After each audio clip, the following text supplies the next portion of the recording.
ഞാനും സാബുജിയും ഞങ്ങൾ ഇന്ത്യയുടെ ഭാഗമാണെന്ന് എല്ലാവർക്കും അറിയാം.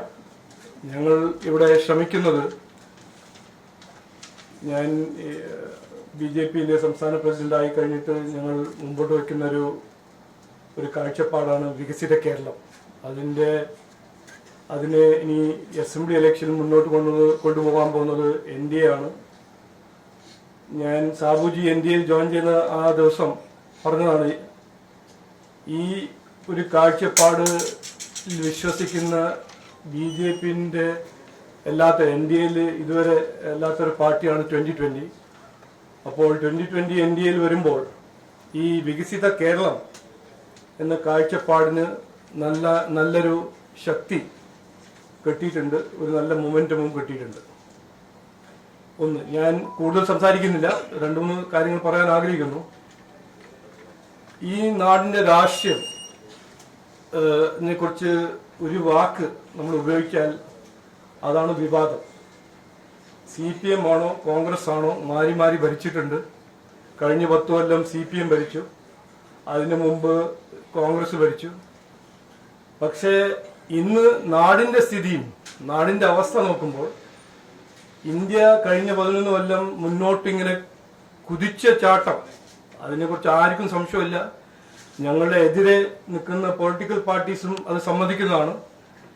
ഇങ്ങനെ ഒരു കുതിച്ച ചാട്ടം നമ്മൾ കാണുമ്പോൾ കേരളത്തിന്റെ സ്ഥിതി എന്താണെന്ന് അതിനെക്കുറിച്ച് ആണ് ഞങ്ങൾ ചർച്ച ചെയ്യുന്നത്. ഞങ്ങളുടെ രാഷ്ട്രീയം എന്ന് പറഞ്ഞാൽ വേണ്ടാത്ത കാര്യങ്ങൾ പറയല്ല, പേഴ്സണൽ അറ്റാക്ക് ചെയ്യല്ല, പക്ഷേ നാടിന്റെ അവസ്ഥ എന്താണ്, നാടിന്റെ ഭാവി എന്തായിരിക്കണം എന്നാണ് ഞങ്ങൾ പറയുന്നത്. ഇന്ന് ഇത് വിവാദമല്ല, ഇത് വസ്തുതയാണ്. ഏറ്റവും കൂടുതൽ തൊഴിലില്ലായ്മ, രാജ്യത്തിൽ ഏറ്റവും കൂടുതൽ തൊഴിലില്ലായ്മ കേരളത്തിലാണ്. ഇവിടുത്തെ കുട്ടികൾക്ക് ടാലന്റിന്റെ കുറവോ അങ്ങനെയൊന്നുമല്ല, അവസരങ്ങളുടെ കുറവാണ്. ഈ നാട് ഏറ്റവും കൂടുതൽ വിലക്കയറ്റം, ഇൻഫ്ലേഷൻ, ഫുഡ് കോസ്റ്റ്, രാജ്യത്ത് ഏറ്റവും കൂടുതൽ വിലക്കയറ്റം ഉള്ളൊരു നാടായി മാറി. കുട്ടികളുടെ ഭാവി പഠിക്കാനാണോ, തൊഴിലവസരങ്ങളാണോ, സ്റ്റാർട്ടപ്പാണോ, ഓൺട്രപ്രണർഷിപ്പാണോ, അതിനെല്ലാം പുറത്തു പോകുന്നു. ഈ ഒരു വസ്തു തന്നെ മാറ്റാനാണ് ഞങ്ങൾ മുമ്പോട്ട് വെക്കുന്ന വികസിത കേരളം എന്ന കാഴ്ചപ്പാട്. അതിനെക്കുറിച്ച് വരാൻ പോകുന്ന ദിവസങ്ങളും മാസങ്ങളും ഞങ്ങൾ കുറെ കാര്യങ്ങൾ മുമ്പോട്ട് വെക്കും. പക്ഷേ ഈ വിവാദ രാഷ്ട്രീയത്തിനെ മാറ്റി ഒരു വികസന രാഷ്ട്രീയം കൊണ്ടുവരാനാണ് NDAന്റെ ലക്ഷ്യം. അതാണ് ഞങ്ങളുടെ ഒരു ആവശ്യം, ജനങ്ങളുടെ ആവശ്യം അതാണ് ഞങ്ങൾ ആഗ്രഹിക്കുന്നത്. ഇതിനെ കൂടുതൽ ഞാൻ സംസാരിക്കാൻ പോകുന്നില്ല, നിങ്ങൾ ചോദിക്കുക. അതിനെക്കുറിച്ച് ഞാനും സാബുജിയും മറുപടി പറയാൻ ഞങ്ങൾ ശ്രമിക്കും എന്നാണ്. കൂടുതൽ ഞാൻ സംസാരിക്കുന്നില്ല. Thank you.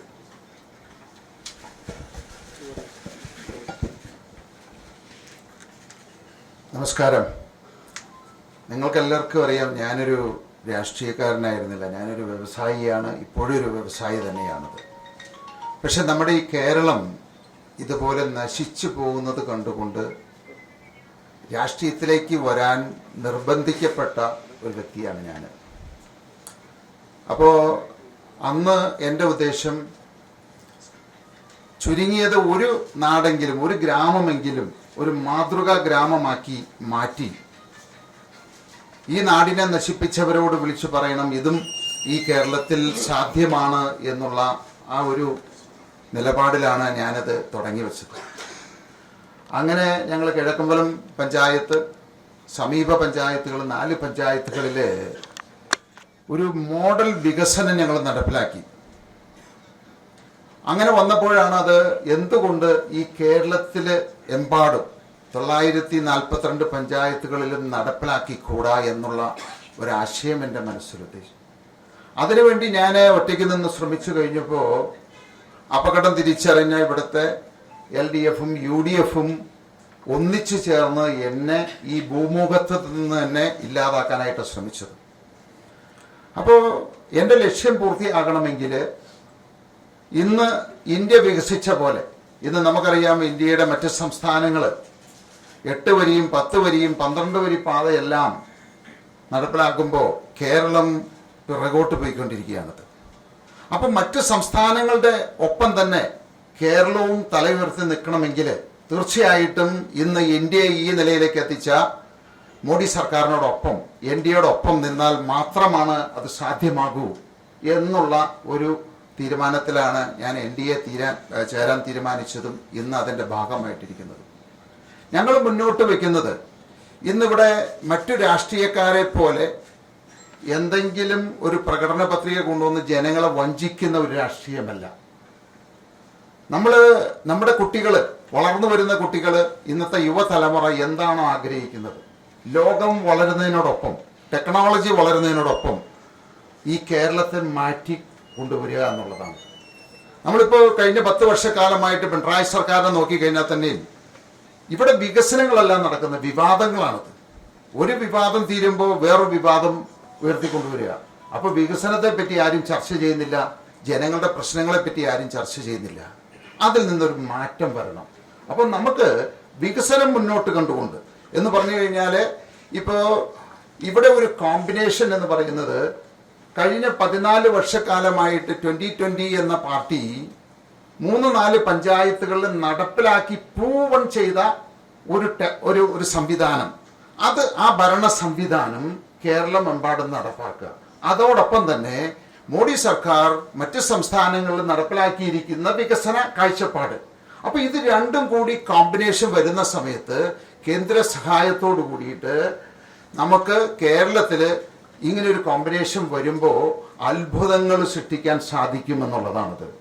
അപ്പം നമ്മൾ ഇതിനെ ഒരു രാഷ്ട്രീയപരമായിട്ട് കാണുന്നതിനേക്കാൾ ഉപരി നമ്മുടെ കേരളത്തിൻ്റെ ഭാവി, കേരളത്തിൻ്റെ വളർച്ച, വളർന്നു വരുന്ന കുട്ടികളുടെ ഭാവി, അതാണ് നമ്മൾ മുന്നിൽ കാണേണ്ടത്. അപ്പൊ വിവാദങ്ങളിലേക്ക് ഇതിനെ വലിച്ചഴക്കാതെ ഈ ഒരു കോമ്പിനേഷനിൽ ഈ കേരളത്തിനുണ്ടാകാൻ പോകുന്ന മാറ്റം എന്താണ്, കേരളം എങ്ങനെയാണ് രക്ഷപ്പെടാൻ പോകുന്നത് എന്നതായിരിക്കും അടുത്ത തെരഞ്ഞെടുപ്പിൽ ചർച്ച ചെയ്യാൻ പോകുന്നത്. അപ്പോൾ അതിൽ വളരെ വ്യക്തമായിട്ടുള്ള ഒരു കാഴ്ചപ്പാടോട് കൂടിയാണ് ഞങ്ങൾ മുന്നോട്ട് പോകുന്നത്. കാരണം പരമ്പരാഗതമായിട്ട് ഇവിടുത്തെ LDFും UDFും കൊണ്ടുവരുന്ന ഒരു വികസന കാഴ്ചപ്പാടല്ല, ഒരു പ്രകടന പത്രികയല്ല ഞങ്ങൾ കൊണ്ടുവരുന്നത്. എന്താണോ കേരളത്തിന് വേണ്ടത്, ഇവിടുത്തെ ജനങ്ങൾ എന്താണോ ആഗ്രഹിക്കുന്നത്, അവരുടെ ക്ഷേമം 100% ഉറപ്പാക്കിക്കൊണ്ട് കേരളത്തിന്റെ വികസനം, അതായത് ഇന്ന് സൗത്ത് ഇന്ത്യയിലെ തന്നെ ഏറ്റവും നല്ലൊരു സംസ്ഥാനമാക്കി കേരളത്തെ ഉയർത്തിക്കൊണ്ടുവരിക, അതാണ് ഞങ്ങളുടെ പ്രോമിസ്. അപ്പോൾ ഞങ്ങൾ രണ്ടുപേരെയും ഈ കേരളത്തിനറിയാം, കേരളത്തിലെ ജനങ്ങൾക്കറിയാം. ഞങ്ങൾ യഥാർത്ഥത്തിൽ രാഷ്ട്രീയക്കാരായിട്ട് ജനിച്ചു വളർന്നവരല്ല, രാഷ്ട്രീയം കൊണ്ട് ജീവിക്കുന്നവരുമല്ല. ഞങ്ങളൊക്കെ ഇപ്പം എന്നെ സംബന്ധിച്ച് ഞാൻ ഏതാണ്ട് 6 കോടി രൂപയുടെ ഇൻകം ടാക്സ് അടയ്ക്കുന്ന ഒരാളാണത്. അപ്പോൾ ഞങ്ങളെ സംബന്ധിച്ച് ഇവിടെ സമൂലമായിട്ടുള്ളൊരു മാറ്റം കൊണ്ടുവന്നിട്ട് ഇവിടെ കഷ്ടപ്പാട് അനുഭവിക്കുന്ന, ദുരിതം അനുഭവിക്കുന്ന കേരളത്തിലെ ജനങ്ങളെ കൈപിടിച്ച് ഉയർത്തുക എന്നുള്ള ആ ഒറ്റ ലക്ഷ്യം മാത്രമേ ഞങ്ങൾ കാണുന്നുള്ളൂ. അതിന് തീർച്ചയായിട്ടും പ്രധാനമന്ത്രി നരേന്ദ്രമോദിജിയുടെയും അതുപോലെ തന്നെ ഹോം മിനിസ്റ്ററുടെയും ഇവിടെയെല്ലാം മുഴുവൻ സപ്പോർട്ട് ഈ കേരളത്തിന് വേണ്ടിയിട്ട് തരാമെന്ന് അവർ ഉറപ്പ് നൽകിയിട്ടുണ്ട്. അപ്പോൾ അത് നമ്മൾ ഉപയോഗപ്പെടുത്തണം. ഇതിനെ പോസിറ്റീവായിട്ട് കണ്ടുകൊണ്ട് നമ്മൾ ഈ കേരളത്തെ മാറ്റിയെടുക്കാനായിട്ടുള്ള ശ്രമത്തിൽ എല്ലാവരും പങ്കാളികളാകണം എന്നാണ് എൻ്റെ ഒരു അഭ്യർത്ഥന.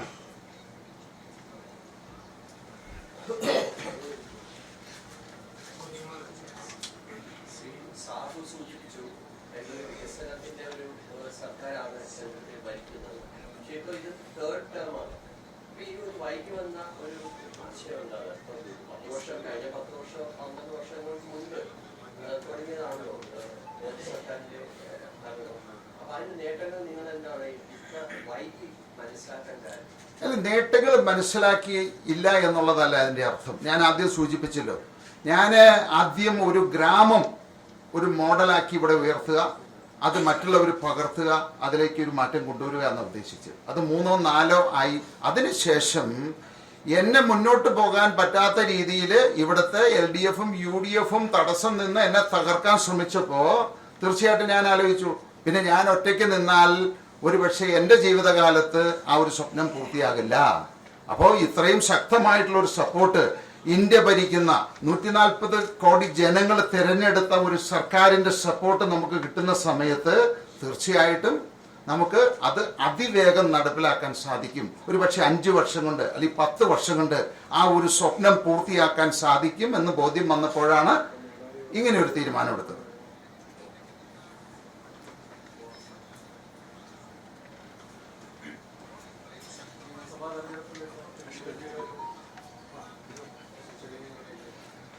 ഇവിടെ എല്ലാവരും ആദ്യം ഈ ഒരു അലയൻസ് വന്നു കഴിഞ്ഞപ്പോൾ ആദ്യം ചോദിച്ച ചോദ്യം, എത്ര സീറ്റിൽ മത്സരിക്കും? സാബു ജേക്കബ് മത്സരിക്കുമോ? സാബു ജേക്കബ് മത്സരിക്കാൻ വേണ്ടിയിട്ടോ മന്ത്രിയാകാനോ അധികാരത്തിന് വേണ്ടിയിട്ട് രാഷ്ട്രീയത്തിലേക്ക് വന്ന ആളല്ല. അതൊന്നാമത്തെ കാര്യം. പിന്നെ ഞങ്ങള് ഇതുവരെ ഏത് സീറ്റിൽ മത്സരിക്കണം, എത്ര സീറ്റ് മത്സരിക്കണം എന്നൊരു ചർച്ച പോലും ചെയ്തിട്ടില്ല. കാരണം അങ്ങനെ ഒരു ഇന്റൻഷനിലല്ല ഞങ്ങൾ NDAയിലേക്ക് വന്നത്. അവിടെ സീറ്റ് മേടിക്കുക, സീറ്റിൽ തർക്കം നടത്തുക, അത് വില പേശുക, അങ്ങനെ ഒരു ലക്ഷ്യമല്ല. അതുകൊണ്ട് തന്നെ ഞങ്ങൾക്ക് 2 പേർക്കും ആ കാര്യത്തിൽ ഒരു തർക്കവും NDAയിൽ ഉണ്ടാവില്ല.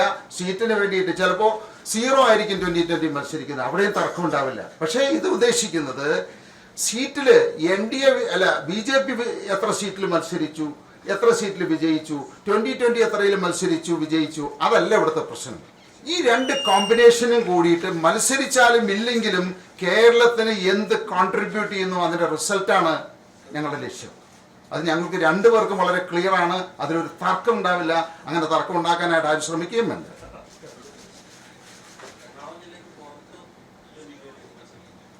ഞങ്ങൾ കഴിഞ്ഞ എല്ലാവരും 2020 പറ്റി പൂർണ്ണമായിട്ട് മനസ്സിലാക്കിയിട്ടില്ല. കഴിഞ്ഞ തവണ 8 ജില്ലകളിൽ 882 പഞ്ചായത്ത് വാർഡുകളിൽ കോർപ്പറേഷൻ അടക്കം മുനിസിപ്പാലിറ്റി അടക്കം ഞങ്ങൾ മത്സരിച്ചിട്ടുണ്ട്.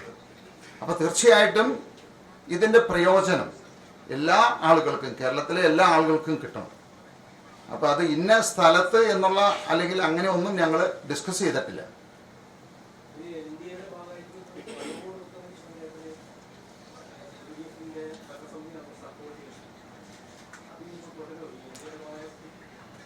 നമുക്ക് പ്രാദേശികമായിട്ടുള്ള ചില വിഷയങ്ങളിൽ പ്രാദേശികമായിട്ടുള്ള ചില തീരുമാനങ്ങൾ എടുക്കേണ്ടി വരും. നിങ്ങൾ കണ്ടിട്ടുണ്ടോ, കേരളത്തിന്റെ ചരിത്രത്തിൽ LDF അതായത് കമ്മ്യൂണിസ്റ്റ് പാർട്ടിയുടെ കൊടിയും അരിവാൾ ചുറ്റിയ കൊടിയും കോൺഗ്രസിന്റെ കൈപ്പത്തിയുടെ കൊടിയും SDPയുടെയും PDPയുടെയും വെൽഫെയർ പാർട്ടിയുടെയും കൊടി 5 പാർട്ടികളുടെ കൊടി ഒരു വാഹനത്തിൽ വെച്ച് പ്രചരണം നടത്തിയിരിക്കുന്നത് നിങ്ങൾ കേട്ടിട്ടുണ്ടോ? അത് കേരളത്തിൽ മാത്രമേ സംഭവിച്ചിട്ടുള്ളൂ. അപ്പൊ ഇവിടെയൊക്കെ ഇവര് ശത്രുത സാധാരണ ജനങ്ങളെ വഞ്ചിച്ചുകൊണ്ട് ഇവരുടെ തനി സ്വരൂപമാണ് കാണിച്ചിരിക്കുന്നത്. അപ്പോ എന്നിട്ട് ഒരു ചിഹ്നത്തില് ഒരു സ്ഥാനാർത്ഥിയെ നിർത്തി 25 പാർട്ടികൾ കൂടി മത്സരിക്കുക. ഞങ്ങൾ എന്താ ചെയ്തത്? ആ പ്രദേശത്ത് ആ പഞ്ചായത്തില് പ്രാദേശികമായിട്ട് കഴിഞ്ഞ 10-20 വർഷക്കാലമായിട്ട് LDFന്റെ ഭരണസമിതി ഭരിച്ച് ആ പഞ്ചായത്തിലെ ജനങ്ങള് അനുഭവിച്ച ദുരിതം പറയാൻ പറ്റില്ല. അപ്പൊ അവരെക്കാളും ബെറ്റർ ആയിട്ടൊരു ഓപ്ഷൻ കണ്ടു. അതുകൊണ്ട് ഞങ്ങള് ഒരു വിധത്തിലും ഒരു കണ്ടീഷണൽ പിന്തുണയല്ല കൊടുത്തത്. ഞങ്ങളുടെ ആളുകള് അവിടെ UDFന് മത്സരിക്കാനായിട്ടുള്ള ഒരു സപ്പോർട്ട് ചെയ്തു. അത് NDAയുടെ പ്രവേശനമായിട്ടോ ഒന്നും ബന്ധമില്ല. ആ നാടിന്റെ വികസനം, ആ നാടിനെ രക്ഷിക്കുക, ആ നാട്ടിലെ ജനങ്ങൾ അനുഭവിക്കുന്ന പ്രയാസങ്ങൾക്ക് അതുകൊണ്ട് എന്തെങ്കിലും നേട്ടമുണ്ടാകുമെങ്കിൽ അതുണ്ടാകട്ടെ എന്ന് വിചാരിച്ചാണ്. കാരണം ഞങ്ങൾ പൊളിറ്റിക്സ് അല്ല നോക്കുന്നത്, ജനങ്ങളുടെ ക്ഷേമമാണ് ഞങ്ങൾ നോക്കുന്നത്, നാടിന്റെ വികസനമാണ് നോക്കുന്നത്. തീർച്ചയായിട്ടും LDFനേക്കാൾ ഭേദം അവിടെ എന്ന് വെച്ചാൽ പൊതുവെ എല്ലാം പറയുന്നത് അവിടെ ആ പഞ്ചായത്തില് ഇപ്പോ അവരാണെന്ന് തോന്നിയത് കൊണ്ട് ഞങ്ങൾ അതിനെ സപ്പോർട്ട് ചെയ്തു. ഈ വികസിത കേരളം എന്നൊക്കെ പറയുമ്പോഴും ഇപ്പൊ കേന്ദ്ര ബജറ്റ് കഴിഞ്ഞു, അതില് എയിംസ് പ്രതീക്ഷിച്ചിരുന്നു കേരളത്തിൽ, അത് പ്രഖ്യാപിച്ചില്ല. അത് അതിവേഗപാത ഇന്ത്യയിൽ പലയിടത്തും പ്രഖ്യാപിച്ചപ്പോഴും കേരളത്തിൽ പ്രഖ്യാപിച്ചില്ല. പിന്നെ എങ്ങനെയാണ് ഈ വികസിത കേരളം നിങ്ങൾ ഉദ്ദേശിക്കുന്നത്? ഇക്കാര്യത്തില് എന്റെ അഭിപ്രായം ഞാൻ പറയാം. അല്ല, ഞാൻ ആദ്യം പറയാൻ ആഗ്രഹിക്കുന്നത്, ഇത് ഇലക്ഷന്റെ 45 ദിവസം മുമ്പ് ഒരു പ്രചരണം CPM നടത്തുന്നു, കോൺഗ്രസ് അതിന്റെ ഭാഗമാവുന്നു. കാരണം ബഡ്ജറ്റ് ഒന്ന് കുറച്ചെങ്കിലും പഠിച്ചാൽ, അത് കൂടുതൽ പഠിക്കേണ്ട ആവശ്യമില്ല, കേരളത്തിന് എന്തെല്ലാം ആ ബഡ്ജറ്റിൽ കിട്ടി, നരേന്ദ്ര മോദി സർക്കാർ എന്തെല്ലാം തന്നു എന്ന് കൃത്യമായി മനസ്സിലാക്കാൻ കഴിയുന്ന ആൾക്കാർക്കെല്ലാം മനസ്സിലാകും. ഒരു 2-3 ഉദാഹരണം ഞാൻ പറയാം. ടാക്സ് ഡെവല്യൂഷൻ ടു കേരള 38% വർദ്ധിക്കുന്നു. 37,000 കോടി grant in aid from central government 13,000 കോടിയായിരുന്നു കഴിഞ്ഞ കൊല്ലം. ഒരു 100% വർദ്ധിക്കുന്നു. 26,000 കോടി, 26,500 കോടി. ഇതൊരു 2 ഉദാഹരണമായിട്ട് പറയാം. പിന്നെ ഇന്നലെ നമുക്കെല്ലാവർക്കും അറിയാം 600 കോടി കൊല്ലം ESI ആശുപത്രിയെ ഒരു ടീച്ചിങ് കോളേജ് ആക്കാൻ ഒരു പ്രപ്പോസൽ സെൻട്രൽ ഗവൺമെന്റ് തീരുമാനിച്ച് അപ്രൂവ് ചെയ്യാൻ തയ്യാറാവുമ്പോൾ ഇവിടുത്തെ CPM സർക്കാർ എസൻഷ്യൽ ഈ സർട്ടിഫിക്കറ്റിന് ചവിട്ടി വെക്കുന്നു. അപ്പോൾ ആരാണ് കേരളത്തിന്റെ വികസനത്തിന് വേണ്ടി കാര്യങ്ങൾ ചെയ്യുന്നത്, പദ്ധതികൾ ഉണ്ടാക്കുന്നത്? അത് ജനങ്ങൾക്ക് കൃത്യമായി അറിയാം. ഇനിയിപ്പോ എയിംസ്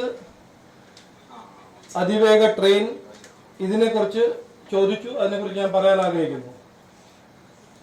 ഈ ഹൈസ്പീഡ് പാസഞ്ചർ ട്രെയിൻ അതിന്റെ DPR തുടങ്ങാൻ ശ്രീ ശ്രീധരൻ സാറിന്റെ കീഴിൽ ഒരു പ്രോജക്റ്റ് DPR ഉണ്ടാക്കാൻ ആ പ്രോസസ് ഇപ്പൊ തുടങ്ങിയിട്ടുള്ളൂ. അത് തുടങ്ങുന്നു, അത് കംപ്ലീറ്റ് ആവും. അതിന് 100% പിന്തുണ നരേന്ദ്രമോദി സർക്കാർ തരും. ആ DPR എല്ലാം കംപ്ലീറ്റ് ആവണ്ട, കംപ്ലീറ്റ് ആയി പഠിച്ച് പരിശോധിച്ച് അതിന്റെ ഉറപ്പ് ഞങ്ങൾ NDA ഇവിടെ ഭരിക്കാൻ അത് ഞങ്ങൾ നടപ്പിലാക്കി തരുന്നു. ഞങ്ങൾ ഇന്ന് ഉറപ്പ് തരാൻ ആഗ്രഹിക്കുന്നു. പിന്നെ എയിംസ് 2017 പ്രഖ്യാപിച്ചതാണ്, മധുരയിലും കേരളത്തിലും. മധുരയിന്റെ എയിംസ് അത് നടന്നു, അത് ഉണ്ടാക്കി, പേഷ്യന്റ് വരുന്നു, പേഷ്യന്റ് പോകുന്നു. ഞാൻ പറഞ്ഞില്ലേ, ഇവിടെ ഒരു ഏറ്റവും പ്രധാനപ്പെട്ട ഒരു പ്രയോറിറ്റി CPM സർക്കാരിന് വിവാദങ്ങൾ ഉണ്ടാക്കുക. ബഹുമാനപ്പെട്ട മുഖ്യമന്ത്രി ഡൽഹിയിൽ എത്രയോ തവണ പോയിട്ടുണ്ട്, എത്രയോ കാര്യങ്ങൾ അവിടെ പോയി ചർച്ച ചെയ്യുന്നു. എയിംസിനെ കുറിച്ച് കഴിഞ്ഞ 6 മാസം അവിടെ പോയി ചർച്ച ചെയ്തിട്ടുണ്ടോ? ഇല്ല. അത് എന്തുകൊണ്ട്? നിങ്ങൾ അവരോട് ചോദിക്കണം. കാലിക്കറ്റിൽ ലാൻഡ് അക്വിസിഷൻ കംപ്ലീറ്റ് ആയിട്ടുണ്ടോ? അങ്ങനെ ലാൻഡ് അക്വിസിഷൻ എവിടെ കംപ്ലീറ്റ് ചെയ്തു? ഇതെല്ലാം ചോദിക്കാണ്ട് എയിംസ് വന്നില്ല. കൊല്ലത്തില് നഡ്ഡാജി, ഞങ്ങളുടെ അന്നത്തെ നാഷണൽ പ്രസിഡന്റും ഇന്നത്തെ ഹെൽത്ത് മിനിസ്റ്ററും വന്നപ്പോൾ ചോദിച്ച ഒരു ചോദ്യം, മാധ്യമ സുഹൃത്തോട് ചോദിച്ചാ, കേരളത്തില് എയിംസ് വരുമോ, എവിടെ വരും? അന്ന് അദ്ദേഹം കൃത്യമായി പറഞ്ഞല്ലോ, സംസ്ഥാന സർക്കാരും രാജ്യ സർക്കാർ തീരുമാനിക്കും, ഞങ്ങൾ എയിംസ് കൊണ്ടുവരും, അത് എവിടെ കൊണ്ടുവരും, എങ്ങനെ കൊണ്ടുവരും, അത് സംസ്ഥാന സർക്കാരും സെൻട്രൽ ഗവൺമെന്റ് ഇന്ന് തീരുമാനിച്ചാൽ മാത്രമേ അത് നടക്കുള്ളൂ എന്ന് അന്ന് പറഞ്ഞാണ്. ഇതെല്ലാം മറക്കാൻ എന്തിനാണ് നമ്മൾ ഇന്ന് മറക്കുന്നത്?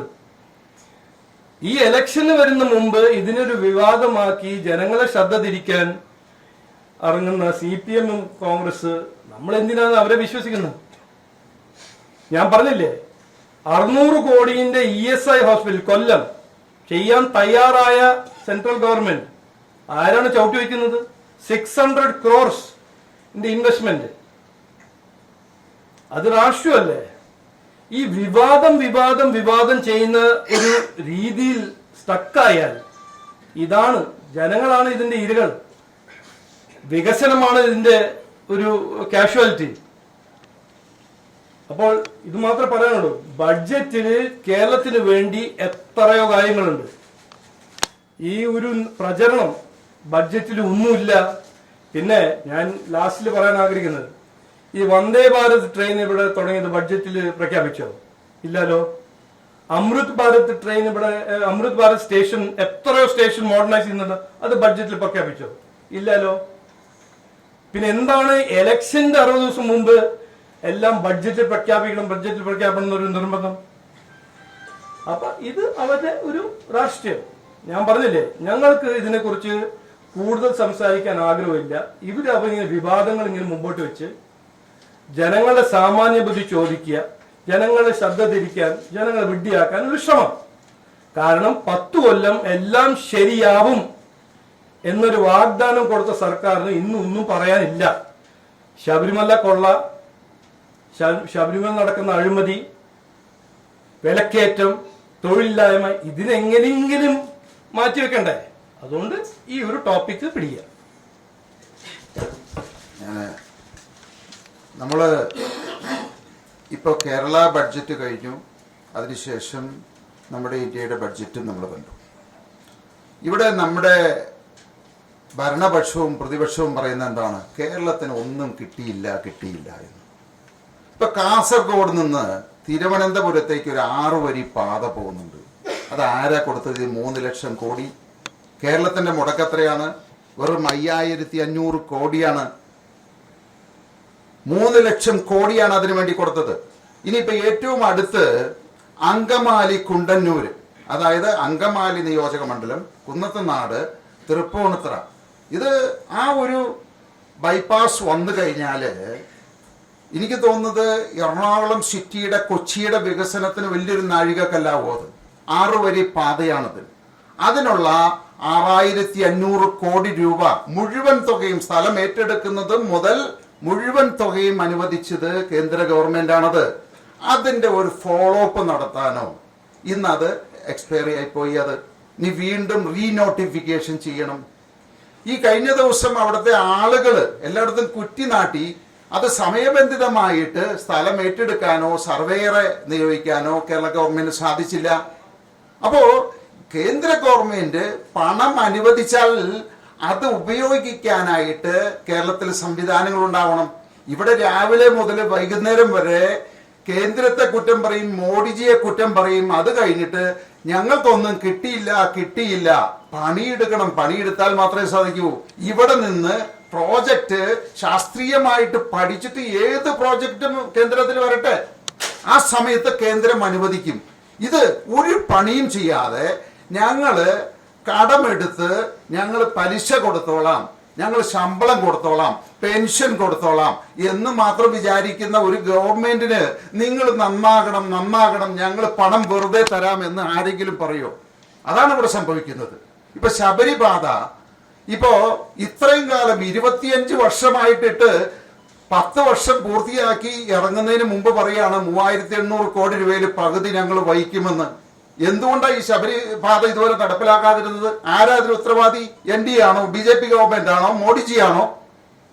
അപ്പൊ ഇവിടുത്തെ ഗവൺമെന്റുകൾ കാലാകാലങ്ങളിൽ LDF ആയിക്കോട്ടെ UDF ആയിക്കോട്ടെ ഭരിക്കുന്നവര് കേരളത്തിനെ പറ്റി ചിന്തിക്കണം. 1% അവർക്ക് ഈ കേരളത്തോട്, കേരളത്തിലെ ജനങ്ങളോട് കടപ്പാടുണ്ടാവണം. അതില്ലാത്തതാണ് കേരളം നന്നാകാത്തതും കേന്ദ്രത്തിൽ നിന്ന് ഫണ്ട് കിട്ടാത്തതും. ഏത് പദ്ധതി ആയിക്കോട്ടെ ശാസ്ത്രീയമായിട്ടുണ്ടാക്കണം, അതിന് ഫോളോ അപ്പ് ഉണ്ടാവണം. ഈ കേരളത്തിന്റെ വികസനത്തിന് അങ്ങനെ ഏത് നല്ല പദ്ധതികൾ വെച്ച് കഴിഞ്ഞാലും NDA ഭരിച്ചാലും ശരി ഇല്ലെങ്കിലും ശരി അതിന് മുൻകൈയെടുക്കാനായിട്ട് ഞങ്ങൾ തയ്യാറാണത്. കേരളത്തിന്റെ വികസനത്തിന് വേണ്ടിയിട്ട് അതിന്റെ ഡോക്യുമെന്റ്സും അതിന്റെ പ്രാരംഭ കാര്യങ്ങളും ചെയ്യേണ്ട ആളുകൾ ചെയ്യാതെ രാഷ്ട്രീയപരമായിട്ട് ഇതിനെ കടന്ന് ആക്രമിച്ച് ഞങ്ങൾക്കൊന്നും കിട്ടിയില്ല എന്ന് പറഞ്ഞു കഴിഞ്ഞാൽ ഒന്നും ചെയ്യാൻ സാധിക്കില്ല. മറ്റ് സംസ്ഥാനങ്ങൾ, ഇപ്പൊ ആന്ധ്രാപ്രദേശ് നോക്ക്, അവിടെ നടക്കുന്ന വികസനം നോക്ക്. സൗത്ത് ഇന്ത്യയിലെ തന്നെ ഏറ്റവും നല്ലൊരു വൈബ്രന്റ് സ്റ്റേറ്റ് ആയിട്ടാണ് മാറാൻ പോകുന്നത്. കാരണം എന്താ? അവർക്ക് താല്പര്യമുണ്ട്, അവർക്ക് ആവശ്യമുണ്ട്, അവർ പദ്ധതികൾ ഉണ്ടാക്കുന്നു, കേന്ദ്രത്തിൽ അവതരിപ്പിക്കുന്നു, അതിനെ ഫോളോ അപ്പ് നടത്തുന്നു, അത് എക്സിക്യൂട്ട് ചെയ്യുന്നു. ഇവിടെ അനുവദിച്ച ഫണ്ട് പോലും ഉപയോഗിക്കാതെ വീണ്ടും ജനങ്ങളുടെ അടുത്ത് ഞങ്ങൾക്കൊന്നും കിട്ടിയില്ല എന്ന് പറഞ്ഞ് പരാതി പറഞ്ഞുകൊണ്ടിരിക്കുക.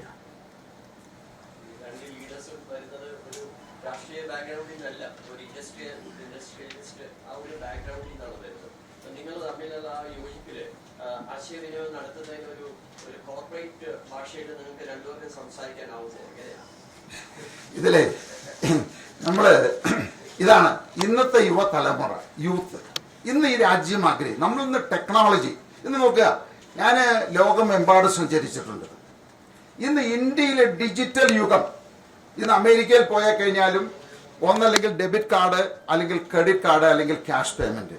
ഇന്നും മുഖ്യമായിട്ട് നടക്കുന്നത് ഇതിലാണ് 99%. പക്ഷെ ഇന്ന് ഇന്ത്യയില് ഒരു മീൻ കച്ചവടക്കാരനായിക്കോട്ടെ, ഒരു ഓട്ടോറിക്ഷ ആയിക്കോട്ടെ, ഒരു പെട്ടിക്കടക്കാരനായിക്കോട്ടെ, ആർക്കും നമുക്ക് ഒരു പൈസയും കയ്യിൽ കൊണ്ടേ നടക്കാതെ ഒരു ഫോൺ ഉണ്ടെങ്കിൽ എമൗണ്ട് ട്രാൻസ്ഫർ ചെയ്യാവുന്ന രീതിയിലെ ഡിജിറ്റൽ യുഗം നമ്മൾ ഇവിടെ നടപ്പിലാക്കി. അപ്പോ നമ്മൾ ആലോചിക്കേണ്ടത് ഈ കോർപ്പറേറ്റ് അല്ല.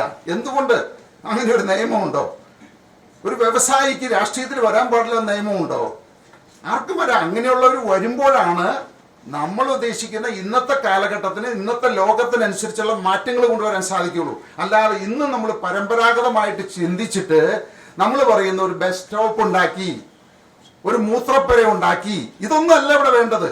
നമ്മൾ വളരെ ഹൈടെക് ആയിട്ട് ചിന്തിക്കുകയും പ്രവർത്തിക്കുകയും നടപ്പിലാക്കാനായിട്ടുള്ള ആർജവമുള്ള മറ്റൊന്നും പ്രതീക്ഷിക്കാതെ ഈ നാടിന്റെ വികസനം മാത്രം മുന്നിൽ കണ്ടുകൊണ്ട്, ക്ഷേമം മാത്രം മുന്നിൽ കണ്ടുകൊണ്ട് ജനങ്ങളെ ചേർത്ത് പിടിച്ച് മുന്നോട്ട് പോകുന്ന ഒരു സംവിധാനവും നേതൃത്വവുമാണ് വേണ്ടത്. അതാണ് ഞങ്ങൾക്കുള്ളത്.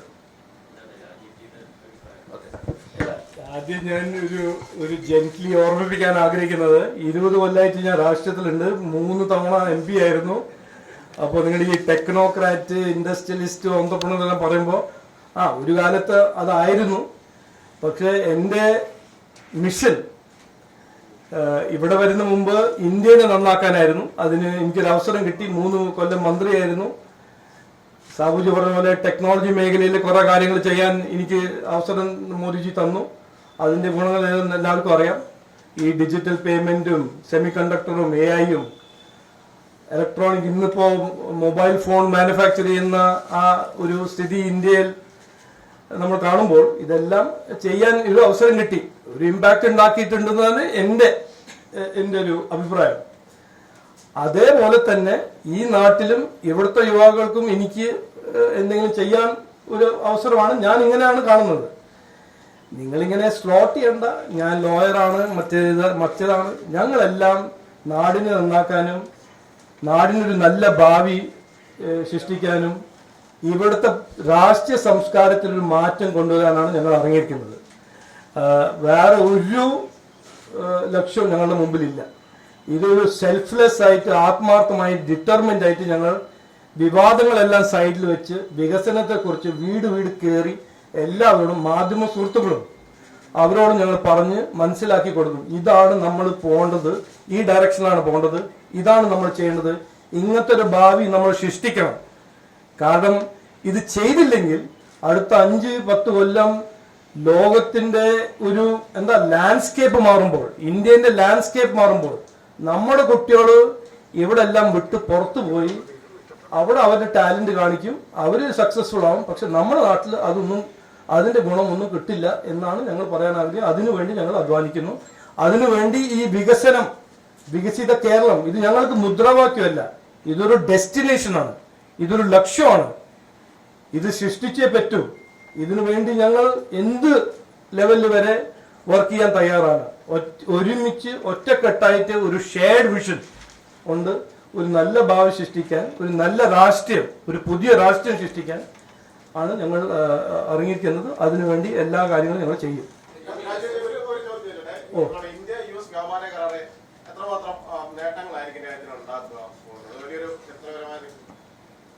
ഞാൻ ഇത് ഒരു നോൺ ടെക്നിക്കൽ വഴി ഞാൻ എക്സ്പ്ലെയിൻ ചെയ്യാൻ പോകുന്നു. 2020 മുമ്പ്, ഈ കോവിഡിന്റെ മുമ്പ്, മാനുഫാക്ചറിംഗ് എന്ന് പറഞ്ഞാൽ, ഗ്ലോബൽ മാനുഫാക്ചറിംഗ് എന്ന് പറഞ്ഞാൽ ചൈന ഡോമിനേറ്റ് ചെയ്യുന്ന ഒരു മേഖലയായിരുന്നു. അത് കഴിഞ്ഞിട്ടാണ് ഇന്ത്യയിൽ മാനുഫാക്ചറിംഗ് തുടങ്ങിയത്. ഇന്നിപ്പോ ഒരു ഉദാഹരണമായിട്ട് പറയാണ്, ആപ്പിൾ ഫോൺ എന്ന ചൈനയിൽ മാനുഫാക്ചർ ചെയ്യുന്ന ഒരു പ്രോഡക്റ്റ്, അതിന്റെ 25% മാനുഫാക്ചറിംഗ് ഇന്ത്യയിൽ നടക്കുന്നു. ഇന്ത്യ-US ഫ്രീ ട്രേഡ് എഗ്രിമെന്റിന്റെ ഏറ്റവും വലിയ ഒരു ഇമ്പാക്ട് ഞാൻ ഒരു ഉദാഹരണമായിട്ട് പറയാണ്. അങ്ങനത്തെ electronics manufacturing, electronics component manufacturing, semi conductor, AI, ഈ ടെക്നോളജി മേഖലയിൽ ചൈനയുടെ ഡോമിനൻസിന്റെ എതിരെ ഇന്ത്യ ഒരു കമ്പറ്റിറ്റീവ് ഡെസ്റ്റിനേഷൻ ആവും എന്ന് ആർക്കും സംശയം ഉണ്ടാവാൻ പാടില്ല. അത് വലിയൊരു ഏരിയ ആയിരിക്കും. ഒന്ന്.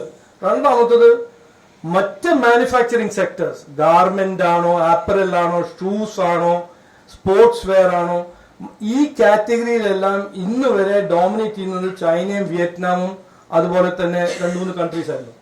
അതിനെല്ലാം ഇന്ത്യക്ക് നല്ല ഈ മാനുഫാക്ചറിംഗ് എക്സ്പോർട്ട് കമ്പറ്റിറ്റീവ് ഏരിയാസിൽ നല്ല അവസരമാണ്. ഇത് ഞാൻ പറയാൻ ആഗ്രഹിക്കുന്നത് എന്തുകൊണ്ടാണെന്ന് പറയാം. ഇത് കേരളത്തിൽ ഇതുവരെ മാനുഫാക്ചറിംഗ് എന്ന സംവിധാനം ഇല്ല, സാബുജി പോലെ ഒരു പരംവീർ ചക്ര ധൈര്യമുള്ള ആൾ മാത്രം ആണ് ഇവിടെ മാനുഫാക്ചർ ചെയ്യുന്നത്. ബാക്കി ആരും ഇവിടെ വരാൻ ആഗ്രഹിക്കുന്നില്ല, താല്പര്യമില്ല, നിക്ഷേപമൊന്നും വരുന്നില്ല. അത് മാറ്റാൻ അടുത്ത 5 കൊല്ലം കേരളത്തിന് മുമ്പ് നല്ലൊരു അവസരമാണ്.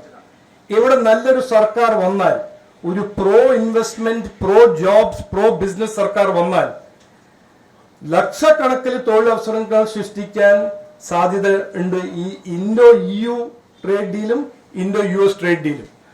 ഇൻഡോ US ട്രേഡ് ഡീലിന്റെ കുറച്ച് ഡീറ്റെയിൽസ് ഇനി പുറത്തു വരാനുണ്ട്. അത് വരും, വരുന്ന കാലത്തിൽ അത് വരും. പക്ഷെ ഇതിനെ കുറിച്ച് ഞാൻ ഒരു സൈഡ് ടോപ്പിക് പറയാൻ ആഗ്രഹിക്കുന്നു. ഞാൻ 3 ദിവസം മുമ്പ് കണ്ട CPMന്റെ ഒരു പോസ്റ്റ്, ഞങ്ങൾ ഇൻഡോ EU ട്രേഡ് ഡീലിന്റെ എതിരെ ഞങ്ങൾ എതിർക്കുന്നു, ഒപ്പോസ് ചെയ്യുന്നു. ഇത് എന്ത് വെഡിത്തരം എന്ന് പറഞ്ഞാൽ അതിന് ഏറ്റവും വലിയ വെഡിത്തരം.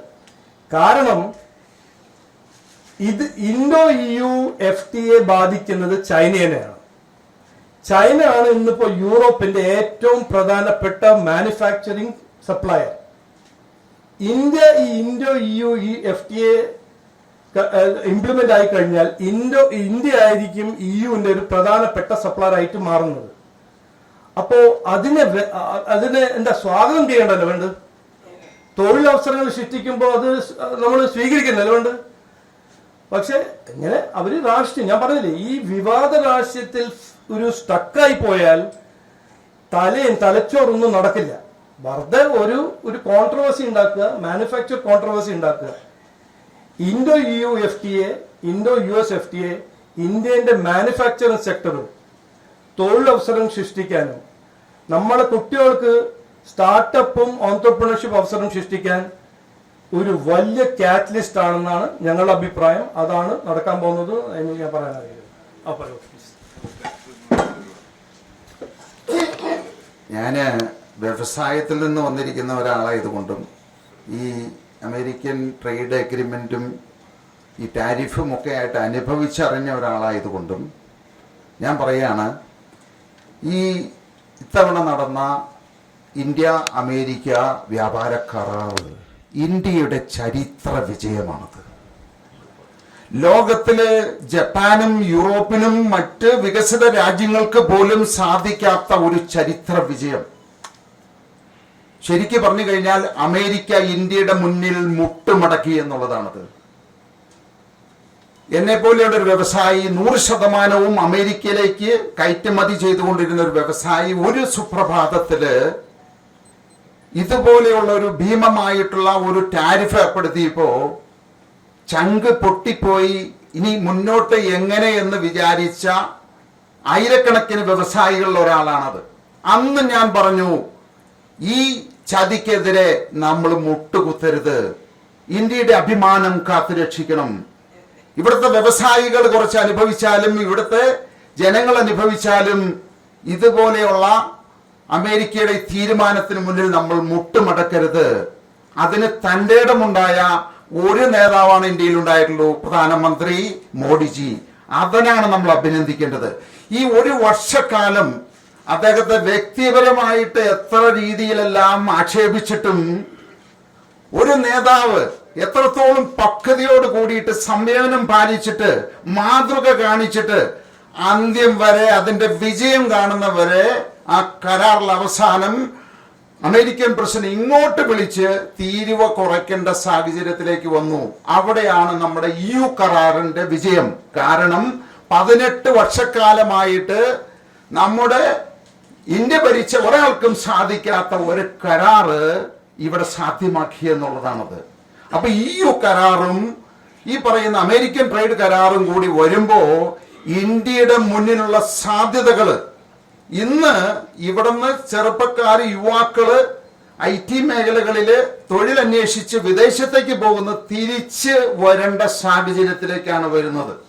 അപ്പൊ തീർച്ചയായിട്ടും ഇന്ന് $89 ബില്യൺ കയറ്റുമതിയാണ് ഇന്ത്യയിൽ നിന്ന് അമേരിക്കയിലേക്ക് പോകുന്നതെങ്കിൽ അടുത്ത 5 വർഷക്കാലത്തിനുള്ളത് അത് 500 ബില്യൺ ആയിട്ട് മാറുമെന്നുള്ളതാണ്.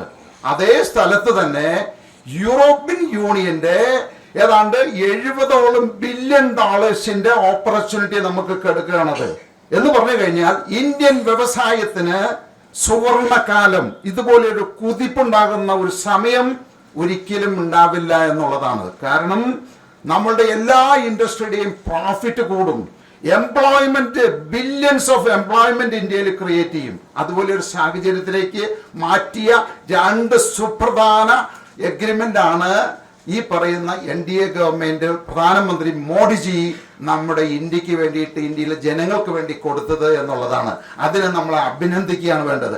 അതിനെ വിമർശിക്കുന്നവര് ഈ ഇന്ത്യ ഒരിക്കലും രക്ഷപ്പെടരുത്, ഇവിടുത്തെ ജനങ്ങള് കഷ്ടപ്പാട് ദുരിതം അനുഭവിച്ച് ഇവിടുത്തെ യുവാക്കള് രാജ്യം വിടണമെന്ന് ആഗ്രഹിക്കുന്നവർ മാത്രമാണ്.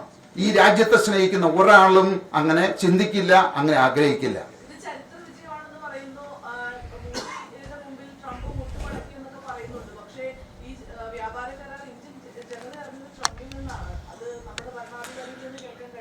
നമ്മൾ ആര് പറഞ്ഞു, അല്ലെങ്കിൽ ആരാണ് ആദ്യം സംസാരിച്ചത്? ആരെങ്കിലും ഒരാൾ സംസാരിച്ചല്ലേ പറ്റുള്ളൂ. നമ്മൾ ആരുടെ മുന്നിലാണ് മുട്ടുമടക്കിയത്? ഇന്നോടാണ് വിളിച്ചു പറഞ്ഞത്, നമ്മൾ അങ്ങോട്ട് വിളിക്കുകയല്ല ചെയ്തത്. ഇവിടത്തെ പ്രസക്തി, ഈ കരാറ് കൊണ്ട് ഈ നാടിന്, ഇന്ത്യക്ക് എന്ത് ഗുണമുണ്ടായി? അല്ലാതെ ആരാണ് ആദ്യം വിളിച്ചത്, ആരാണ് ഉച്ചത്തിൽ സംസാരിച്ചത്, ഇതൊന്നും പ്രസക്തിയില്ല.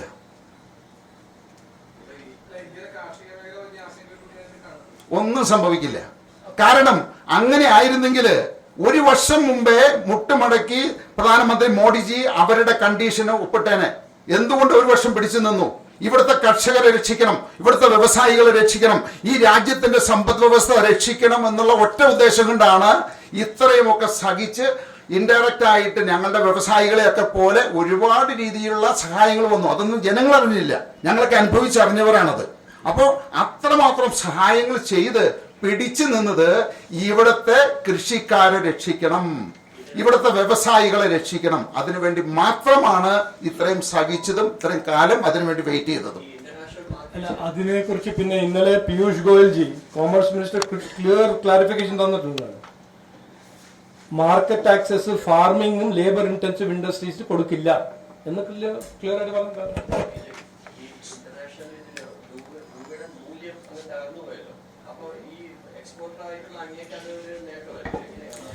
അത് തന്നെയാണ് പറയുന്നത്. അതായത് അമേരിക്കയ്ക്ക് മുന്നിൽ മുട്ടുമടക്കുന്നതിന് പകരം ഇൻഡയറക്റ്റ്ലി നിങ്ങൾക്ക് തോന്നുന്നുണ്ട് മൂല്യം, അതായത് ഗവൺമെന്റ് അറിഞ്ഞുകൊണ്ട് ഇവിടുത്തെ വ്യവസായികളെ, എക്സ്പോർട്ടേഴ്സിനെ സംരക്ഷിക്കാൻ വേണ്ടി എടുത്ത ഒരു നിലപാടാണത്. ഇപ്പൊ ഈ തീരുമാനം വന്ന ഉടനെ തന്നെ 2 രൂപ മൂല്യം കൂടി. എന്തുകൊണ്ടാത്? അപ്പോൾ അത് ഇൻഡയറക്റ്റ് ആയിട്ട് ഗവൺമെന്റ് എടുത്തൊരു നിലപാടാണത്. ഇത് ചൈനയും എടുത്തിട്ടുണ്ട്, കംബോഡിയയും എടുത്തിട്ടുണ്ട്, വിയറ്റ്നാമും എടുത്തിട്ടുണ്ട്, എല്ലാ രാജ്യങ്ങളും എടുക്കുന്നുണ്ട്. ഇങ്ങനെയുള്ള സന്ദർഭങ്ങളിൽ അവരുടെ രാജ്യത്ത് നിന്നുകൊണ്ട് രൂപയെ ഡിപ്രിഷിയേറ്റ് ചെയ്യാൻ അനുവദിച്ചുകൊണ്ട് ഇൻഡയറക്റ്റ് ആയിട്ട് വ്യവസായികളെ സംരക്ഷിക്കുന്ന ഒരു നയം. അതിലെന്താ തെറ്റ്? അത് നല്ലതല്ലേ? അത്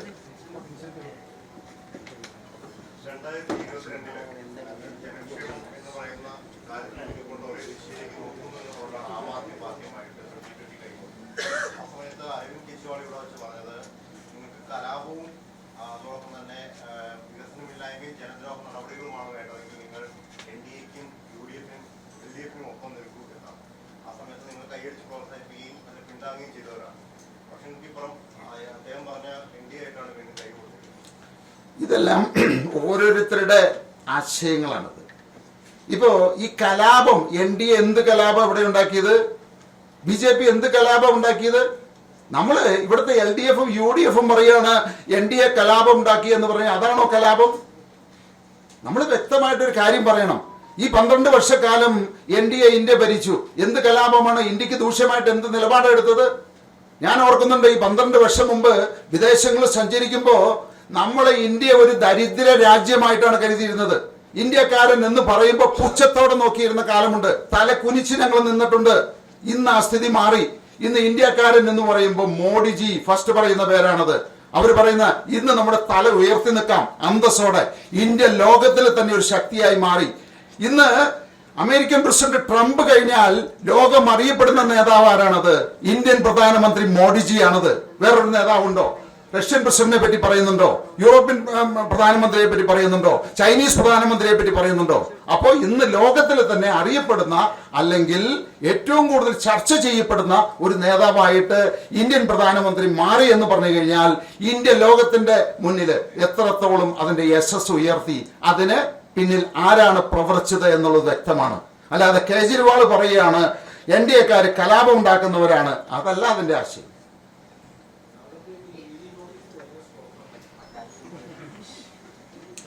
ഇവിടെ പിണറായി വിജയൻ, നമുക്കറിയാലോ കേരളം ഭരിക്കുന്നത് പിണറായി വിജയനും കമ്മ്യൂണിസ്റ്റ് പാർട്ടിയാണ്. ഒരു മാസം 2021 12 പ്രാവശ്യം ഇവിടെ ഉണ്ടാകുന്ന മൃഗസംരക്ഷണ ഡിപ്പാർട്ട്മെന്റ് ഒഴിച്ച് എല്ലാവരും എന്റെ ഫാക്ടറി റെയ്ഡ് ചെയ്തു. ഒറ്റയ്ക്ക് നിന്ന് പിണറായി വിജയനോട് ഏറ്റുമുട്ടാൻ എനിക്ക് ധൈര്യമുണ്ടെന്നുണ്ടെങ്കിൽ പിന്നെയാണ് ഒരു ED വന്നു കഴിഞ്ഞാൽ എന്നെ പിടിച്ചുകൊണ്ട് പോകുന്നത്. അതൊക്കെ മനസ്സിലിരുന്നാൽ മതി. ഞങ്ങൾ നിയമം അനുസരിച്ച്, ഇന്ത്യയിലെ നിയമം 100% അനുസരിച്ചുകൊണ്ട് പ്രവർത്തിക്കുന്ന ഒരു ഫാക്ടറി ഉണ്ടെങ്കിൽ ഇന്ത്യയിലെ ഏക ഫാക്ടറി ഞങ്ങളാ. ED അല്ല, CBI അല്ല, CIA അല്ല, KGB വരട്ടെ, അന്വേഷിക്കട്ടെ. ഞാൻ ചാലഞ്ച് ചെയ്യുന്നതിന് ഒരു ചുക്കം കണ്ടുപിടിക്കാൻ പറ്റില്ല, എന്റെ ഒരു രോമം പറക്കാൻ ഇവർക്ക് സാധിക്കില്ല.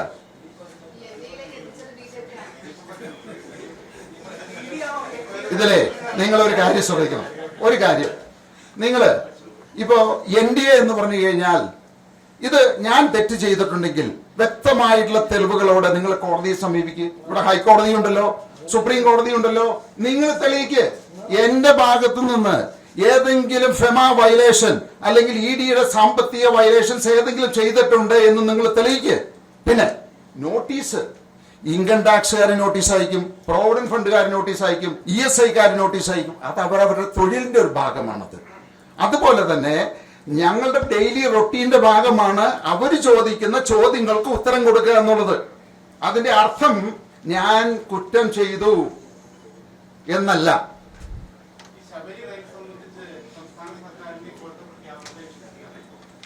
അത് പിണറായി വിജയനോട് ചോദിക്കണം.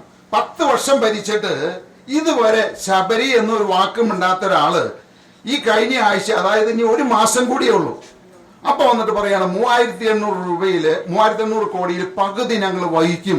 അതിന് എവിടെന്ന പൈസ? ഇവിടെ മീൻ മേടിക്കാൻ പൈസ ഇല്ല. എന്നിട്ടാണ് പറയുന്നത് 3800-ൽ പകുതി ഞങ്ങൾ വഹിക്കും. അത് ജനങ്ങളെ വഞ്ചിക്കാനായിട്ട് ഇപ്പൊ ഉണ്ടാക്കിയതാ. ഇത് വേണമെങ്കിൽ 25 വർഷം സമയം ഉണ്ടായിരുന്നു.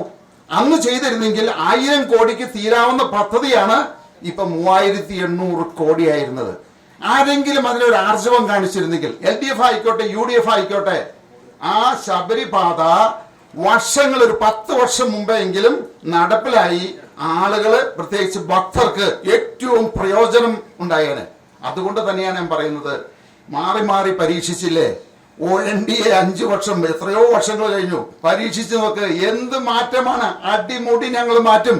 ഈ കേരളത്തില് ഇവര് 60-70 വർഷമായിട്ടുള്ള നടപ്പിലാക്കിയ വികസന പ്രവർത്തനങ്ങളുടെ ഇരട്ടിയിലധികം ഞങ്ങൾ നടപ്പിലാക്കും 5 വർഷം കൊണ്ട്. ഇതുപോലെ പ്രോമിസ് ചെയ്യാനായിട്ട് ഇവർക്ക് സാധിക്കുമോ? സാധിക്കില്ല.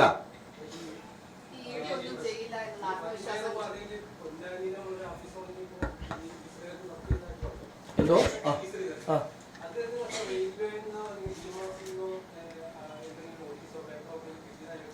അല്ല, DMRC ആണ് തുടങ്ങിയിരിക്കുന്നത്. അത് മിനിസ്റ്റർ, കാരണം നമ്മളെല്ലാവരും ബഹുമാനിക്കുന്ന ഒരു വ്യക്തിയാണ് ശീതൻ സാറ്. അത് 100%. അത് മന്ത്രി പറഞ്ഞു, അശ്വിനി വൈഷ്ണവ്ജി പറഞ്ഞതാണ്. താങ്കളൊന്ന് അഡ്വൈസ് ചെയ്യൂ DMRC-യെ. DMRC ഇതിന്റെ DPR പ്രിപ്പയർ ചെയ്യും. അതാണ് ഇപ്പൊ നടക്കുന്നത്. അത് തുടങ്ങും. അതിപ്പോ 4 വർഷം മുമ്പല്ലേ നടന്നത് കാര്യം. അത് കിട്ടും. ഇത് ഗവൺമെന്റ് ആണ്.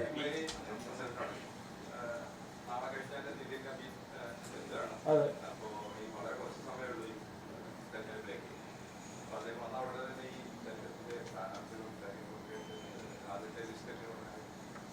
അതെല്ലാം നടക്കും. അല്ല, ഡേറ്റ് അങ്ങനെ ഒരു ഡേറ്റ് മുഹൂർത്തമൊന്നും തീരുമാനിച്ചിട്ടില്ല. അത് NDA-ന്റെ ലിസ്റ്റ് അല്ലേ, BJP-ന്റെ ലിസ്റ്റ് ആയിട്ട് ഞങ്ങൾ പുറത്ത് വിടില്ല. NDA-ന്റെ ലിസ്റ്റ് ഇലക്ഷന് മുമ്പ് വരും. അത് പേടിക്കണ്ട. എന്തോ സീറ്റ്? ഓ പിന്നെ അതിപ്പോ എല്ലാ ദിവസവും ഞങ്ങൾ ചർച്ച ചെയ്യുന്നല്ലേ, ഞാനും തുഷാറും സാബുജി എല്ലാം എല്ലാ ദിവസവും.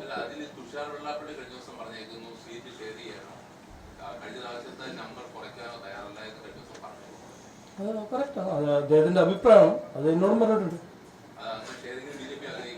ഇല്ല അങ്ങനെ ഞാൻ പറഞ്ഞല്ലോ, അല്ല അദ്ദേഹത്തിന്റെ അഭിപ്രായം അദ്ദേഹം പറഞ്ഞിട്ടുണ്ട്, എന്നോടും പറഞ്ഞിട്ടുണ്ട്, ഞങ്ങളോട് ഡിസ്കസ് ചെയ്തിട്ടുണ്ട്. ഞങ്ങൾ സാബുജി പറഞ്ഞ പോലെ ഈ ഇലക്ഷൻ ഞങ്ങൾ ജയിക്കാനാണ് മത്സരിക്കുന്നത്. അതിനുവേണ്ടി ഒരു കാഴ്ചപ്പാട്, അതിനുവേണ്ടി ഒരു പദ്ധതി, അതെല്ലാം കൃത്യമായി ഞങ്ങൾ മുമ്പോട്ട് വയ്ക്കും. അതുപോലെ തന്നെ സ്ഥാനാർത്ഥികളെല്ലാം ജയിക്കുന്ന സ്ഥാനാർത്ഥികൾ, അങ്ങനെ ആ ബേസിസിൽ ഞങ്ങൾ തീരുമാനിച്ച് ഇതൊരു ഫൈറ്റ് ആയിട്ടാണ് ഞങ്ങൾ ഫൈറ്റ് ചെയ്യാൻ പോകുന്നത്. അതിന് ഞാൻ ഒരു ഉദാഹരണം പറയാണ്. ഞങ്ങളിപ്പോ വരാൻ പോകുന്ന ദിവസത്തെ NDA, ഈ സെൻട്രൽ കേരളയിൽ നോക്കാൻ NDAന്റെ ഒരു ഓഫീസ് തുടങ്ങാൻ പോകുന്നു കൊച്ചിയിൽ. അപ്പോ ഇതെല്ലാം സീരിയസ് ആയിട്ട് വെറുതെ പറയാനല്ല, ഇത് ഞങ്ങൾ ഈ ഇലക്ഷൻ നാടിന് വേണ്ടി, നാടിന്റെ ഭാവിക്ക് വേണ്ടി ഒരു നിർണായകമായ ഇലക്ഷനായിട്ട് കാണുന്നു. അപ്പോ എല്ലാ കാര്യങ്ങളും, ഓർഗനൈസേഷൻ, ടീം, സ്ഥാനാർത്ഥി, ക്യാമ്പയിൻ, ഇതെല്ലാം ഞങ്ങൾ കൃത്യമായി ഒരുമിച്ച് ഇരുന്ന് ചർച്ച ചെയ്ത് ഞങ്ങൾ അത് മുമ്പോട്ട് ജനങ്ങളുടെ മുമ്പിൽ വെക്കും.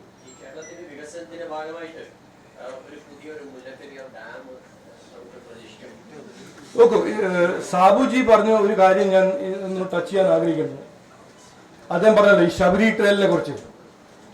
ഈ നാട്ടിൽ ഇപ്പോൾ എന്തുകൊണ്ടാണ് ഒന്നും നടക്കാത്തത്? ആശാ വർക്കേഴ്സിന് കൊടുക്കാൻ കാശില്ല, ക്ഷേമ പദ്ധതി പെൻഷനേഴ്സിന് കൊടുക്കാൻ പെൻഷൻ 5-6 മാസം കഴിഞ്ഞിട്ടാണ് അവർക്ക് കിട്ടുന്നത്. സർക്കാർ ജീവനക്കാർക്ക് ശമ്പളം കിട്ടുന്നത് 5 മാസം കഴിഞ്ഞിട്ട്. ഇപ്പോൾ കേരള ബഡ്ജറ്റ് നിങ്ങൾ വായിച്ചാലും 2014 കോൺഗ്രസിന്റെ ബഡ്ജറ്റ്, UPA ബഡ്ജറ്റ് വായിച്ചാൽ രണ്ടും ഒരേപോലെ തന്നെ. കാരണം അവിടെയും നശിപ്പിച്ചു വെച്ച് 10 കൊല്ലം കഴിഞ്ഞ് ഇക്കോണമി നശിപ്പിച്ചു വെച്ച UPA സർക്കാർ 10ാമത്തെ കൊല്ലം ഇത് ചെയ്യും, മറ്റേത് ചെയ്യും, ഇതും ചെയ്യും, മറ്റേത് ചെയ്യും പറഞ്ഞ് പ്രഖ്യാപിക്കുക. അതുപോലെ തന്നെ ഇവിടെ ഇവർക്ക് ഈ ഫൈനാൻഷ്യൽ സിറ്റുവേഷൻ, ഈ സ്ഥിതി മാറ്റിയില്ലെങ്കിൽ നാടിന്റെ ഭാവി ഞാൻ തകർന്നല്ല പറയുന്നത്, പക്ഷെ ഈ ഒരു ട്രെൻഡ് ഉണ്ടല്ലോ, ഒരു കാശും ഇനി ഉണ്ടാവില്ല. കടം വാങ്ങിച്ച് ഒരു ഡെറ്റ് ട്രാപ്പിലാണ് കേരളത്തിന്റെ ഇക്കോണമി. അതിനെ മാറ്റാനാണ് NDAന്റെ ഒരു വികസിത കേരളം കാഴ്ചപ്പാട്.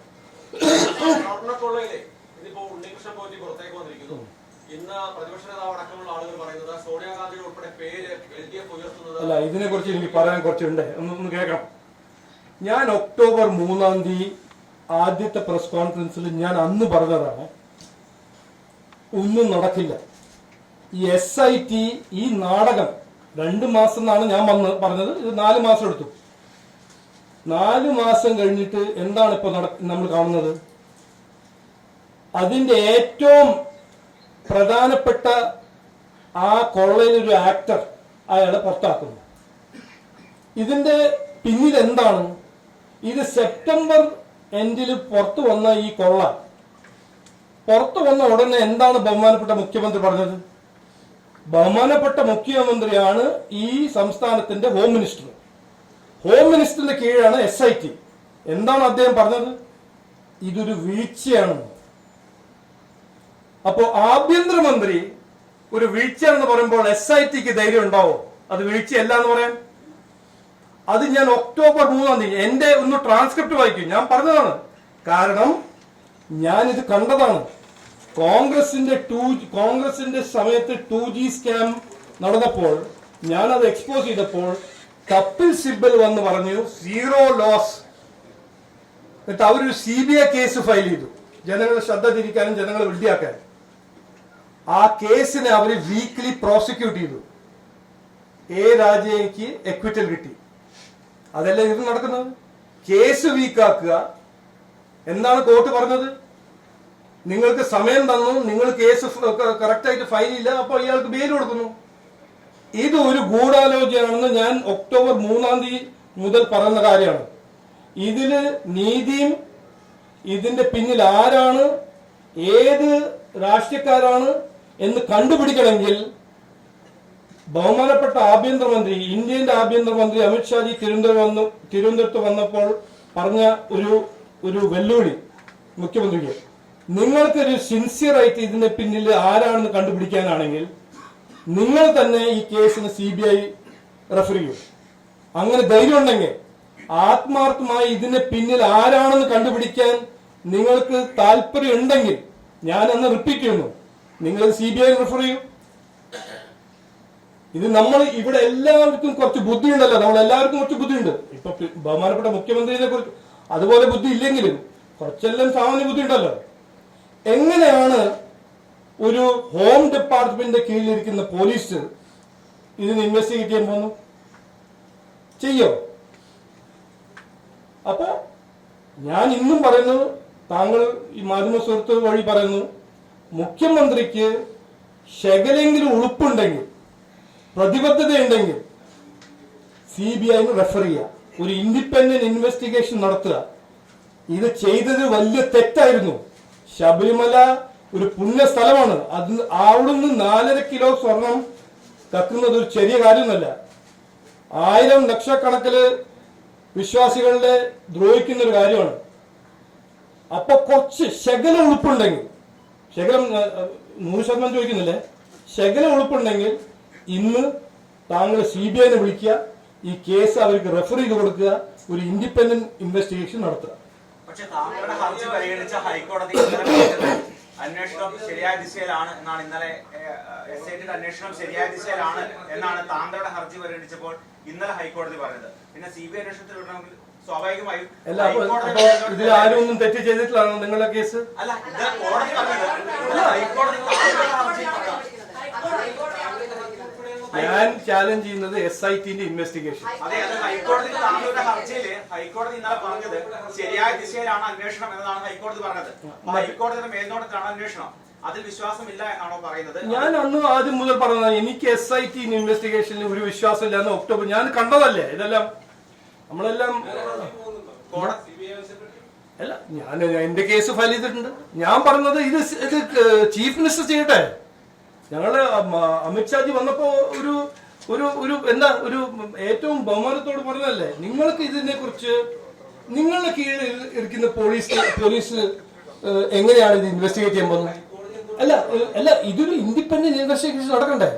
മന്ത്രിമാരില്ലേ, CPI മന്ത്രിമാരില്ലേ, വാസവനില്ലേ, കടങ്ങളി സുരേന്ദ്രനില്ലേ, അവര് ചോദിക്കാൻ ഏത് പോലീസുകാരനാ ധൈര്യം? എന്തോ അല്ലല്ല, അത് ഹൈക്കോടതിയിൽ ആരാണ് ആർഗ്യൂ ചെയ്തത്, എന്ത് ആർഗ്യൂ ചെയ്തത് എനിക്കറിയില്ല. ഞാൻ പറഞ്ഞത് ഇവിടുത്തെ മുഖ്യമന്ത്രിക്ക് ശകലെങ്കിലും ഉളുപ്പ്, ഈ മുഖ്യമന്ത്രി ഭരിക്കുന്ന സർക്കാരിന്റെ കീഴിലല്ല ഈ കൊള്ള നടന്നത്. അദ്ദേഹത്തിന് ഇതിനെക്കുറിച്ച് ശരിക്കും ഒരു ഇൻവെസ്റ്റിഗേഷൻ നടത്തണം എന്നൊരു ആഗ്രഹം ഉണ്ടെങ്കിൽ അദ്ദേഹം തന്നെ CBI റെഫർ ചെയ്യട്ടെ.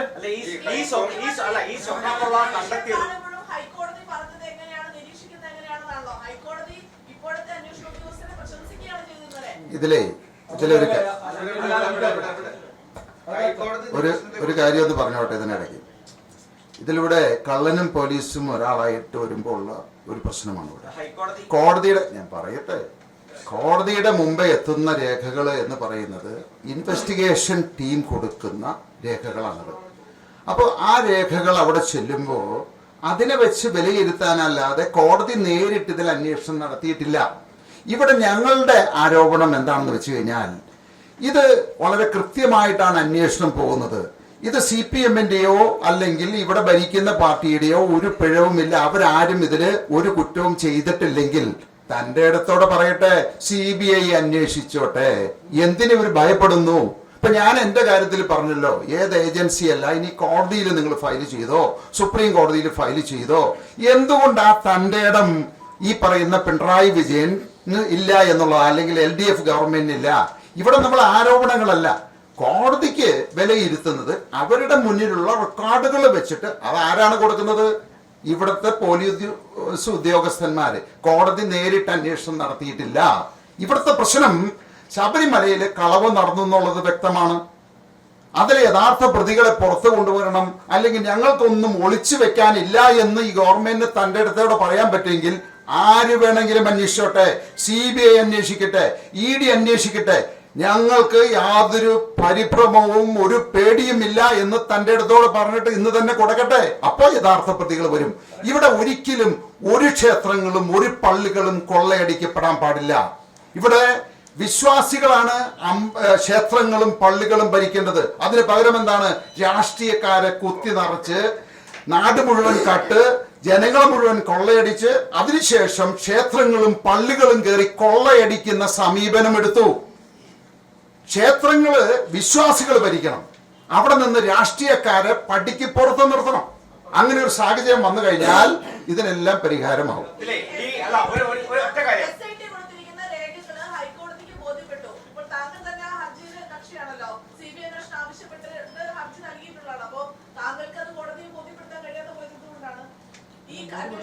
കേസ് കഴിഞ്ഞിട്ടില്ല. ഞാൻ ഇന്നത്തെ സ്ഥിതിയെ കുറിച്ചല്ല കമന്റ് ചെയ്യുന്നത്. കേസ് കംപ്ലീറ്റ് ആയതാ, അത് എന്റെ കേസ് ഉണ്ടാവില്ല. ഞാൻ പറഞ്ഞത് എന്താണ്, ഒരു ഷാഹുജി പറഞ്ഞ പോലെ ഇവിടുത്തെ മുഖ്യമന്ത്രി നടത്തുന്ന സർക്കാരിന്റെ കീഴിലാണ് ഈ കൊള്ള നടന്നിരിക്കുന്നത്. അദ്ദേഹം കുറച്ചെങ്കിലും പ്രതിബദ്ധത ഉണ്ടെങ്കിൽ, ഒരു ഒരു ഒരു പേടിയില്ലാത്തൊരു മുഖ്യമന്ത്രി ആണെങ്കിൽ പറയണ്ടേ ഇത് മൾട്ടി ജൂറിസ്ഡിക്ഷണൽ ക്രൈമാണ്. ആ ചെന്നൈയിൽ ഒരാളുണ്ട്, കർണാടകയിൽ ഒരാളുണ്ട്, കേരള പോലീസിന് ഇത് ഇൻവെസ്റ്റിഗേറ്റ് ചെയ്യാൻ പറ്റില്ല, CBI റെഫർ ചെയ്യണം. ഇതെന്താണ് ഇഷ്യൂ? അല്ല, ഇത് ഞാനിപ്പോ രാമായണം പറഞ്ഞിട്ട് ആരാണ് ശ്രീരാമൻ എന്ന് ചോദിച്ചാൽ ഞാൻ എന്ത് ചെയ്യാനാ? ഞാൻ പറഞ്ഞില്ലേ ചെക്കുത്തമായിട്ട് പറഞ്ഞു. സ്വർണ്ണക്കൊള്ള കണ്ടെത്തിയത് ഹൈക്കോടതിയാണ്, ഈ SIT ഫോം ചെയ്തത് കോടതിയാണ്, മേൽനോട്ടം വഹിക്കുന്നത് കോടതിയാണ്. സ്വാഭാവികമായ ആ കേസ് CBIക്ക് വിടണമെങ്കിൽ തീരുമാനിക്കുന്നത് കോടതിയല്ലേ? അല്ല, ഞാൻ എന്താ പറഞ്ഞത്, മുഖ്യമന്ത്രിക്ക് ഇതിന്റെ പിന്നില് സത്യം എന്താണെന്ന് കണ്ടുപിടിക്കാൻ ഒരു താല്പര്യം ഉണ്ടെങ്കിൽ എന്തുകൊണ്ട് അദ്ദേഹം ഇതിന് റെഫർ ചെയ്യുന്നില്ല? ഇതാണ് ചോദ്യം. നിങ്ങൾ അവർക്കൊരു ക്ലീൻ ചിറ്റ് കൊടുക്കുകയാണെങ്കിൽ നിങ്ങൾ കൊടുത്തോളൂ, നോ ഇഷ്യൂ. ഞാനല്ല അല്ല ഞാൻ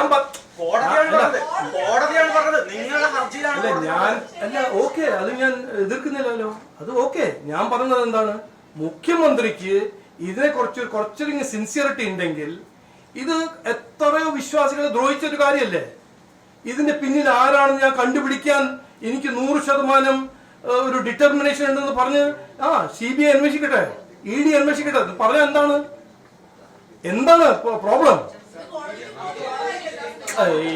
ഞാൻ ശരി, ഓക്കെ, വേറെ വേറെ വിഷയം. അതായത് ഈ ഇപ്പം കുർബാന തർക്കവുമായി ബന്ധപ്പെട്ടെ ആൻഡ്രൂസ് താഴത്ത് കഴിഞ്ഞ ദിവസം പറഞ്ഞത് PFIയുടെ ഇടപെടലാണ് ഈ കുർബാന തർക്കം. അങ്ങനെ ഒരു നിലപാട് BJPക്കുണ്ടോ? ഇതിലെ നമ്മള് രാഷ്ട്രീയവും ഈ പറയുന്ന മതവും രണ്ടും രണ്ടായിട്ട് പോകണം എന്നുള്ളൊരു അഭിപ്രായമാണ് ഞങ്ങൾക്കുള്ളത്. ഇത് രണ്ടും കൂടി കൂട്ടിയിണക്കാൻ പാടില്ല. നമ്മള് രാഷ്ട്രീയം മതത്തിലേക്കും കൊണ്ടുവരുന്നതും മതം രാഷ്ട്രീയത്തിലേക്ക് കൊണ്ടുവരുന്നതും തെറ്റാണത്. ഞങ്ങൾ ആരുടെയും ഒരു ഭാഗം ചേർന്ന് പ്രവർത്തിക്കുന്ന ആളുകളല്ല. നീതി നടപ്പിലാക്കണം, ഏതാണോ ശരി അത് നടപ്പിലാക്കുക എന്നുള്ളതാണ് ഉദ്ദേശം. ഇവിടെ ഈ പറയുന്ന വിഭാഗങ്ങളെ മാത്രമല്ല, ക്രിസ്ത്യൻ വിഭാഗങ്ങളെ ആയിക്കോട്ടെ, പല വിഭാഗങ്ങളെ തമ്മിൽ അടുപ്പിച്ച് അവിടെ നിന്ന് രക്തം കുടിക്കുന്ന ആളുകളാണ് LDFും UDFും. ഒരിക്കലും കേരളത്തിലെ ന്യൂനപക്ഷങ്ങളുടെ പ്രശ്നങ്ങൾ LDFനോ UDFനോ പരിഹരിക്കാൻ സാധിക്കില്ല. അവര് പരിഹരിക്കാൻ ശ്രമിക്കുകയുമില്ല. കാരണം ഇതൊരു കറവ പശുവാണ് അവരെ സംബന്ധിച്ച്. അപ്പോ അത് പരിഹരിക്കുക, യഥാർത്ഥത്തിലുള്ള പ്രശ്നങ്ങൾ പഠിച്ച് മനസ്സിലാക്കി, അത് ഇന്ത്യയുടെ പ്രധാനമന്ത്രി ആയിക്കോട്ടെ, ഹോം മിനിസ്റ്റർ ആയിക്കോട്ടെ, അവർ ഇടപെടേണ്ട ആവശ്യമുണ്ടെങ്കിൽ അവരെ കൊണ്ട് ഇടപെടിപ്പിച്ച് അതിനുള്ള ശാശ്വതമായിട്ടുള്ള ഒരു പരിഹാരം കണ്ടുപിടിക്കുക എന്നുള്ളതാണ് ഞങ്ങളുടെ ലക്ഷ്യം. ഇതില് BJP 2020 NDA ഞങ്ങൾ രണ്ടുപേരും ഒറ്റ പ്രസ്ഥാനത്തിന്റെ ഒരു കൊടയുടെ കീഴിൽ ഒന്നിച്ച് ഒരു മനസ്സായിട്ട് രണ്ട് ശരീരമായിട്ട് പ്രവർത്തിക്കുന്നവരാണ്.